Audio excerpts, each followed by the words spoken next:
winding down the season on CNN 10. We have 2 weeks left on air, and then we'll be on hiatus until Monday, August 13th.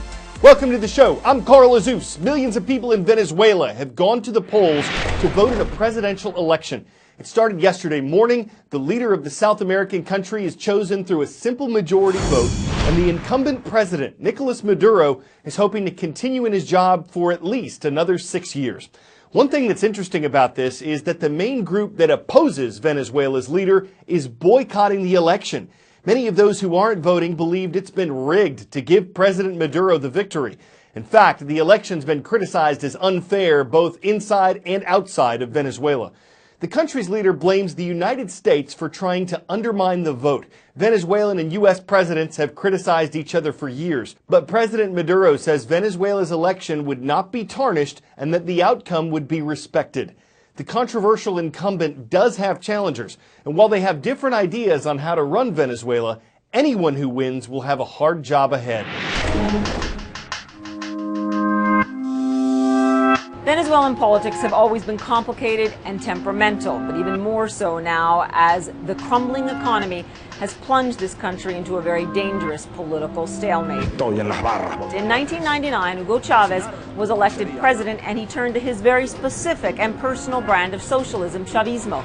He gave out free flats, television sets, refrigerators, fixed prices for basic things like flour and eggs, and that made many people in Venezuela happy. It totally brought up the standard of living in the middle class. The problem was there was no way to pay for these things.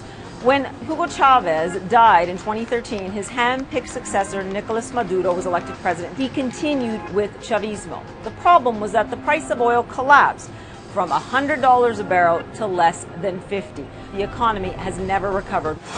It's completely collapsed. Inflation in Venezuela, when prices go up and currency buys less, is estimated to reach 13,000% this year. That's according to the International Monetary Fund, which promotes financial stability and cooperation.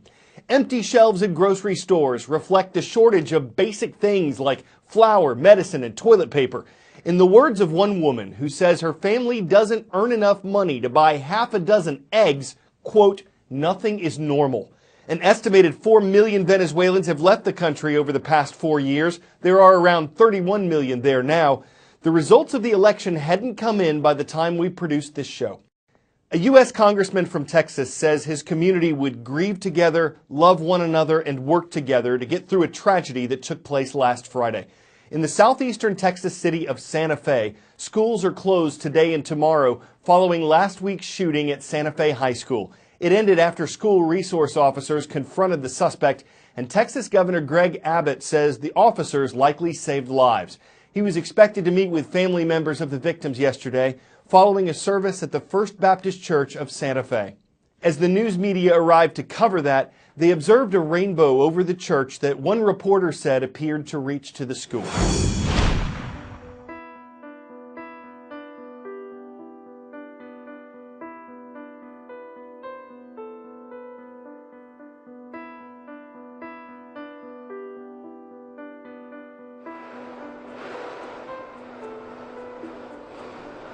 This is the first fissure that we were able to get close to when we first got here right after the eruption began.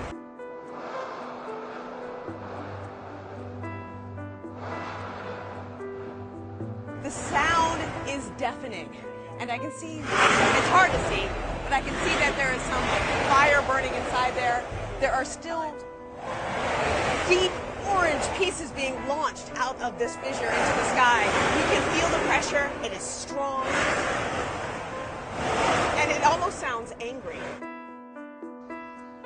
What I understand after talking to volcanologists is that it doesn't just start as a big eruption. What happens here is that first there are cracks in the road, cracks like these. Take a look at this. Cracks like these that you'd see first. And then you'll see the smoke, those volcanic gases starting to erupt. And then after that, what can happen is the lava starting to erupt out of the earth and coming out and being flung into the air several hundred feet in some cases.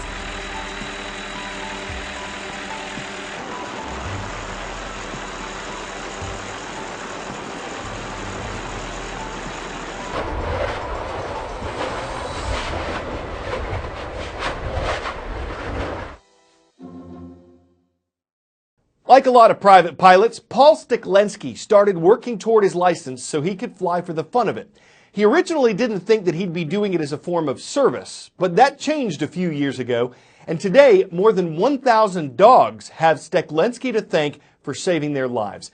He's completed almost 100 flights to save animals. He's paid for them himself. He's the founder of Flying Fur Animal Rescue, and he's a CNN hero. Every dog that steps foot on our plane is a passenger. They are getting a private flight to save their lives, and I wouldn't have it any other way. All right, buddy. I did not choose this path, it was chosen for me. At the time, I really didn't know why I was doing it. Cleared into the Bravo 3500, going direct to South Jersey Regional. I started flying in the spring of 2013 after passing by this airport on my way to work every day and deciding I would finally take a lesson. I was half a dozen lessons in, and we decided to adopt a dog. Tessa. The process of adopting Tessa opened my eyes to a world that I didn't know existed. If they don't get out of certain areas of this country, they don't live. These animals are perfectly fine and healthy and adoptable, just can't get out of high-kill shelters to that freedom. 3594 Alpha is about 12 miles southeast of the field. Once I became an airman, I thought this is a way I can use an ability I have to help move a large amount of animals in a short period and literally save their lives. My current schedule allows me to fly about twice a month. You just look like my Tessa. You're just like my baby girl. We'll head to North Carolina. We'll meet our fosters and rescues there. I try to greet every passenger before we load them onto the aircraft to spend a few moments with them. You ready to go? So they can see me, they can smell me. We kind of can give off each other's vibes. Load the airplane up, and then we'll make stops along the eastern coast. Yeehaw, here we go. I would start to notice that certain animals were more scared than others. You smell my cookies? So I will tend to lean towards the animal that I can comfort the most to place next to me. Hey, buddy. He is so calm right now. It's very important that their time with me is as comfortable as it can be. I'm quite certain they know things are about to change. They know things are getting better and they're not going to end up in the pound. All right, gear down, prop set. All right, buddy, you gotta stay right there.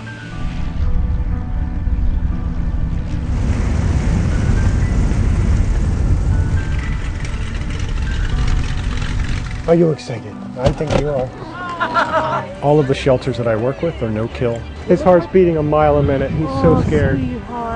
These people are dedicated to taking these animals, fostering them, and seeing them through adoption, and we couldn't exist without them. I'll get your stuff, okay? I'll get your baggage. This is sort of my salvation. It's something that I feel very privileged to be able to do. Animals can profoundly change you, and to be able to help other people experience that, it's just the absolute best.